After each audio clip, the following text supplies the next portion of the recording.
Life for All presents Daily Food series, The Word of Life, the Fellowship of Life, and Living Stones for the Edification. The Epistles of John and Peter. Title of Book 4, Tested and Approved by God. Author Pedro. Week 2, The End of Our Faith, the Salvation of Our Souls. Wednesday, Christ needs to conquer our soul. Read with prayer, that Christ may dwell in your hearts through faith, that you, being rooted and grounded in love. Ephesians chapter 3, verse 17. When we believe in Jesus, we are born again and regenerated. Regeneration is the first aspect of God's full salvation, which begins in the innermost part of man, the spirit. Our spirit has received the Spirit of God, and His life has entered us, begetting us as children of God in our spirit. Thus, the first part of man's problems regarding salvation has already been solved. Our spirit has been saved. However, few Christians know that there is a second part that also needs to go through the process of salvation, our soul. This process in the soul occurs slowly and gradually because the Lord needs to conquer all three parts of it: mind, will, and emotion. To achieve this goal, the Lord needs to live in our heart. Ephesians chapter 3, verse 17. This shows us that Christ is already in our spirit, but we need to invite Him to enter our soul as well. Have you invited Jesus to enter your soul? Or is He still locked away in your spirit, as if He were in a guest room? We need to allow Jesus Christ to dwell in our hearts through faith in the Word. That is why He designates a channel that dispenses the Word of God, the gospel of the unsearchable riches of Christ. When Christ is invited to enter our hearts, He establishes a base of love, which means that from the moment Jesus begins to dwell in our hearts, our story with Him will be a beautiful story of love. If our story with the brothers and sisters come from our story with Christ, our relationship with them will have the same base, the same foundation of love. It is not just an individual story, but a collective one, for we need each other to understand what is the width and length and depth and height, to know the love of Christ which passes knowledge, that you may be filled with all the fullness of God. Ephesians chapter 3, verses 18 and 19. In this way, we will be filled with all the fullness of God. That is, we will be completely filled with God. The foundation of the structure of our Christian life must be love. The foundation of a building, which we call infrastructure, must be well made to support the superstructure. Christ laid the infrastructure, the foundation of the love of His heart, because He is preparing the superstructure of love as well. He is building something on top of love itself, which is the foundation of the edification of the church. As for the size of this love, who can measure its width, length, or height? This love is immeasurable.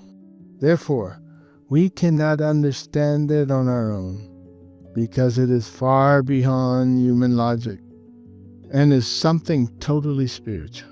If, as a good engineer, I lay a foundation of love, my goal is to build a structure of love as well until the entire work is complete. When will it be complete? When our hearts are filled with the fullness of Christ.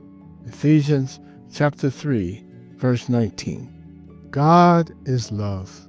Can we understand his work? What he is doing with us, his church? He is filling us with love by filling us with truth, with Christ.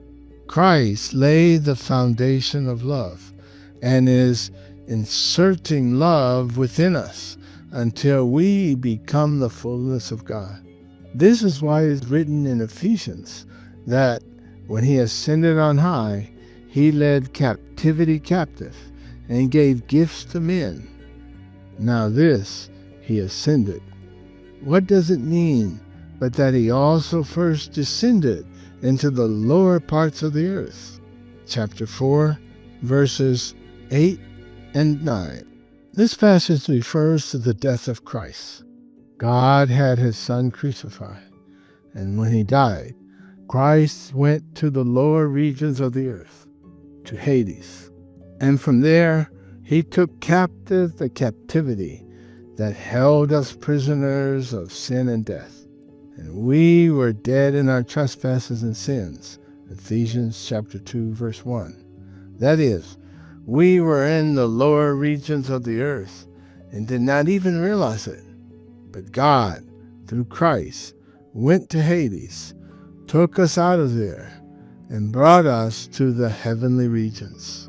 Furthermore, the Apostle Paul adds, he who descended is also the one who ascended far above all the heavens, that he might fill all things. Ephesians chapter 4, verse 10. Jesus ascended far above all the heavens in order to fill all things. For example, when you build a house, you need to place a water tank in the highest place so that the water can flow throughout the house. In this same principle, God raised Christ far above all the heavens, precisely so that he can fill all things in the lowest regions. Therefore, there is nothing that Christ cannot fill. Jesus wants to fill us with himself to save our souls, which still retain so many residues of the fall of man, the influence of sin, death, the world, and the things of the old man. However, as Christ dwells in our hearts and starts to command our minds, emotions, and will, he begins to conquer our souls. Let us cooperate with the Lord by making the word of life circulate among us daily. Living in the circulation of life, in the fellowship of life, Christ will gradually fill us until he conquers our souls completely. We can cooperate with him by doing deep and refined immersion in the prophetic word. We also cooperate by speaking, instructing, and admonishing one another, by going out with the brothers and sisters to preach the gospel, and by serving together in the church. Surely, by doing this, the word of Christ will dwell in us richly. Colossians chapter 3, verse 16. And the church will be built up, being thus supplied, without any doubt.